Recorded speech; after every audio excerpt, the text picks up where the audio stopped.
Much. The question is that new clause 1 be read a second time. Richard Fuller. Mr. Deputy Speaker, I would like to speak to my amendments, new clause 4, which would seek to halt, essentially cancel, and then start new consultations on airspace changes which are currently underway, and to amendments 3 and amendments 4 in my name, which speak to the requirement for the Minister and the reviews that he proposes to take into account a financial assessment, and within that particularly to take account of the externalities that will comprise part of that financial assessment. And with your leave, Mr. Deputy Speaker, and the House's leave, I'd just like to talk through each of those. As the Right Honourable Member for Hazel-Harlington has just spoken about, there are already some concerns that this bill, although a tremendous step forward, could do more in terms of recognition of some of the environmental impacts of how we reshape our airspace and how we expand, or potentially do not expand, the airports that serve this country. The issue regarding new clause 4 is those considerations, those that are in the bill, those that have come up as we have proceeded our discussions of this bill, won't apply to any consultation that is already underway.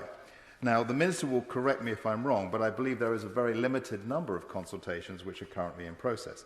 As far as I'm aware, Mr. Deputy Speaker, there is only one, and that relates to a consultation on the airspace change between Luton Airport and Stansted Airport. And the effect of that will be to change quite dramatically the flight path of aircraft into Luton Airport, moving them away from their current location further north into Huntingdonshire and then down over my constituency.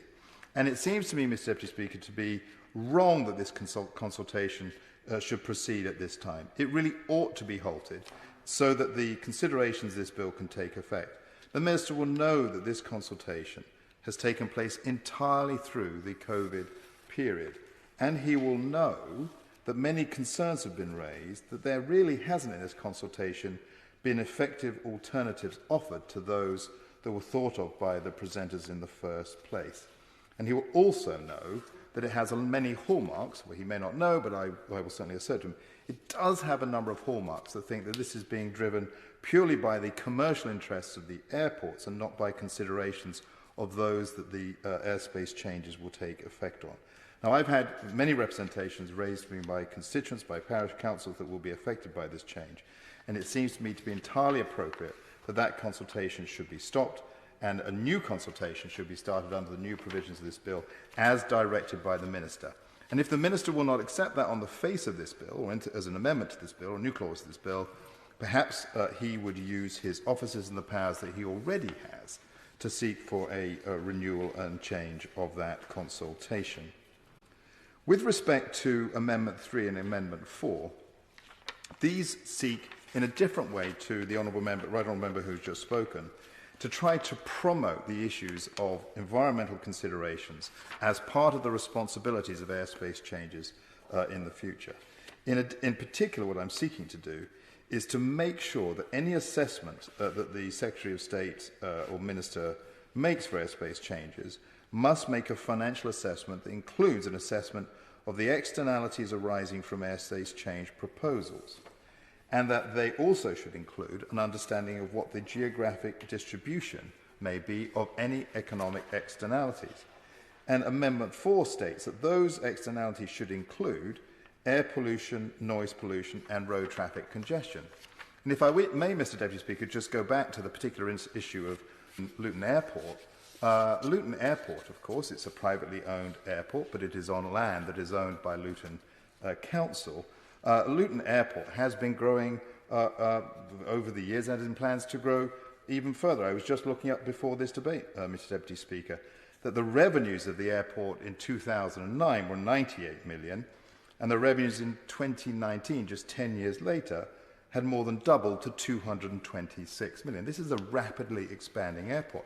And that means that there is more noise pollution. It means there is more environmental pollution, air pollution, and of course more congestion. And these are natural things that occur when airspace changes are required, usually because airports are increasing the size of their footprint and the number of passengers they carry. The cost of those changes, Mr. Deputy Speaker, fall disproportionately on the people of surrounding areas, the people of Bedfordshire, the people of Hertfordshire, the people of Cambridgeshire, people in Milton Keynes as well. But all the benefits go to those who institute the airspace changes, the airport operators and the people that take a profit or rent from them for their land. Now, Mr. Deputy Speaker, that's not a fair basis for the Minister to proceed. We really ought to be making sure that in future the assessment of airport space changes, air use changes, takes specific account, is required to take account of those externalities on the villages and people who suffer from the congestion, from the noise pollution, from the air pollution, and from other effects. Now, Mr. Deputy Speaker, there is a particular additional responsibility that comes to light from this specific issue about Luton Airport, which is that the land upon which that airport it operates is owned by Luton Council, part of the public sector. Surely there ought to be an additional responsibility on land, on airports where the land is owned by the state.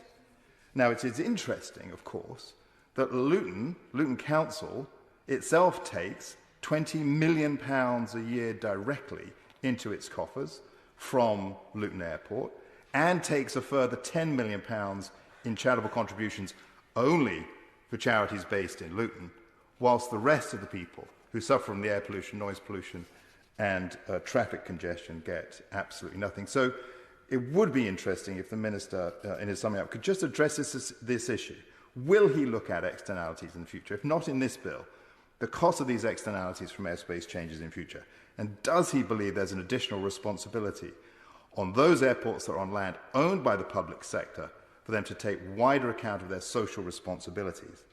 And if so, on that last point, will he have a word with his colleagues in the Department for Local Government, who just 3 or 4 months ago gave a bailout to Luton Council that wasn't available to Central Bedfordshire Council, wasn't available to Bedford Borough Council, because they were no longer getting this rent money from the airport, and request that the Department for Local Government says that if they want to be able to continue to benefit from that loan, they must start to share the benefits of their profits from the airport.